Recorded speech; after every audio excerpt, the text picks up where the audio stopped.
Well, I'm taking my walk to Whole Foods this morning.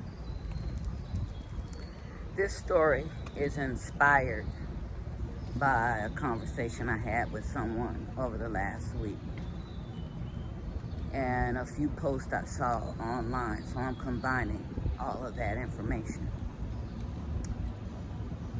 It is a good thing when you meet someone, fall in love, and they ask you to marry them. And you join union with someone you believe that you love. However,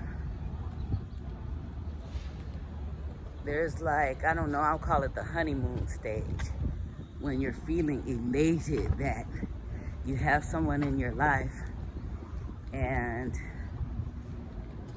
you're able to make it financially with that person and save even better because you have someone else in your life with an income.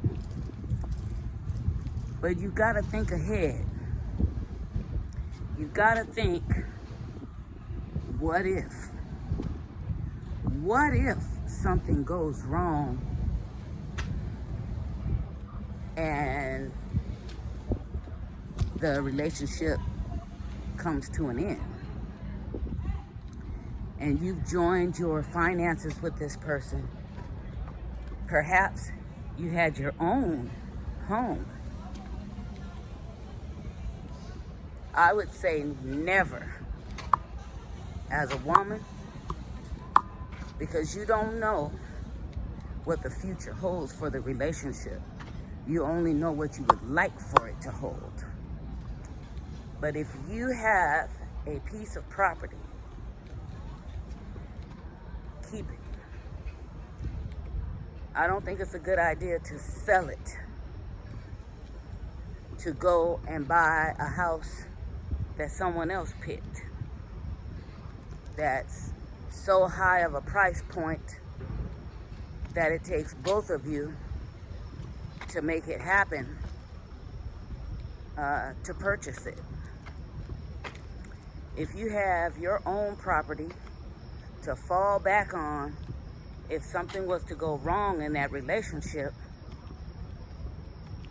I mean, in the meantime, while things are good, lease it out. Why not? But there's a lot of women out there that get in relationships, and sometimes the man is the sole breadwinner. And that's a beautiful thing. But we don't live in that type of world today unless that man is making 6 figures or more. And if he is, he has the right to be whoever he wants to be, because he's paying all the bills. In that case, I would encourage a woman in that situation to pick up a trade or go learn how to do something, even if it's on the down low. Taking classes online so you don't have to leave home. But I think it's not a good thing to solely depend on someone else for everything you need. I've seen women like that throughout my life, and when I moved back to Seattle, a couple of those women I saw homeless. And the sad fact is, the older you get, it's just a fact. If you're not keeping yourself up, you know what's gonna happen. So I say that to say this. If you have a passion, have a dream, go for it.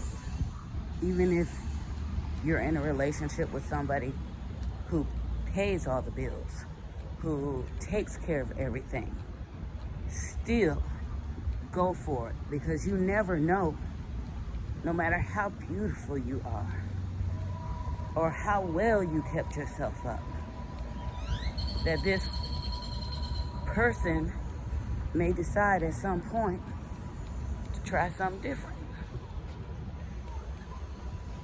So it's very important to you ladies who have been taking care of yourselves, had your own income, to make sure that you keep whatever assets you have accomplished for yourself. That doesn't mean when you lease out your properties, you can't share what you have with someone else. But don't give up your properties because someone tells you to. Because that might be a bait and switch type of situation. Bait you in to get your assets, to uplift themselves, and then if it doesn't work out, guess what? You don't have a house to move back to. You're starting over from square one. And if your attorney is good enough, maybe you'll get something out of that deal, but who knows? So if you don't have a passion for anything, go find one. And if you have your own assets, keep them.